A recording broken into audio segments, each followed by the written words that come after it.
श्री स्वामी समर्थ, जय जय स्वामी समर्थ, अक्कलकोट निवासी श्री स्वामी समर्थ महाराज की जय। दिगंबरा दिगंबरा श्रीपाद वल्लभ दिगंबराच्या जयघोषात शिरोळहून स्वामी भक्तांची पायी दिंडी रविवारी सकाळी अक्कलकोटच्या दिशेने रवाना झाली। यावेळी स्वामी भक्तांना शुभेच्छा देण्यासाठी विविध क्षेत्रातील मान्यवर उपस्थित होते। गेल्या 15 वर्षापासून शिरोळमधील श्री स्वामी समर्थ भक्त मंडळाच्या वतीनं गुरुपौर्णिमेच्या निमित्तानं शिरोळ ते अक्कलकोट पायी दिंडी सोहळ्याचं आयोजन केलं जातं। अक्कलकोट येथे पायी दिंडी पोहोचल्यानंतर गुरुपौर्णिमेनिमित्त श्री स्वामी समर्थ अन्नछत्र मंडळ येथे महाप्रसादाचं वाटप करण्याची सेवा हे सर्व स्वामी भक्त त्या ठिकाणी करत असतात। प्रत्येक वर्षी हा उपक्रम राबवला जातो। रविवारी सकाळी येथील श्री स्वामी भक्त बाळासाहेब चव्हाण यांच्या निवासस्थानापासून पायी दिंडी सोहळ्याची सुरुवात झाली।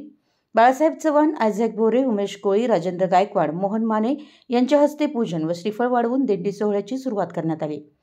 स्वामी भक्त संजय उर्फ संभाजी चव्हाण, सत्यजित उर्फ बबलू काशीद, बाबूराव मोरे, तुकाराम मोरे, नितीन मेंचे, दत्तात्रय जगदाळे, अनिल कोळी, दिलीप पाटील, तुकाराम उर्फ दीपक पाटील, प्रकाश कोळी, अमोल माने, देवेंद्र काशीद, आनंदा किल्लेदार, उल्हास पाटील, भीमा जाधव, गौरव गायकवाड, प्रकाश कुर्डेकर नेपाणी, सचिन पोद्दार, अक्षय काशीद, निरंजन सूर्यवंशी, ओंकार काशीद, निखिल मोरे, उत्कर्ष उर्फ बंडू शिरगुप्पे, पारस भाट, शिवराज भोसले, अवधूत कोळी, पृथ्वीराज माने, प्रणव पाटील, शंतनू चव्हाण, आदित्य नाईक, सुशांत आर्गे, ओंकार कोळी, अनिकेत काटकर, राजू कोळी आचारी, उदय आर्गे, शुभम कोळी, हनुमंत जगदाळे यांच्यासह स्वामी भक्त या पायी दिंडी सोहळ्यात सहभागी झाले आहेत।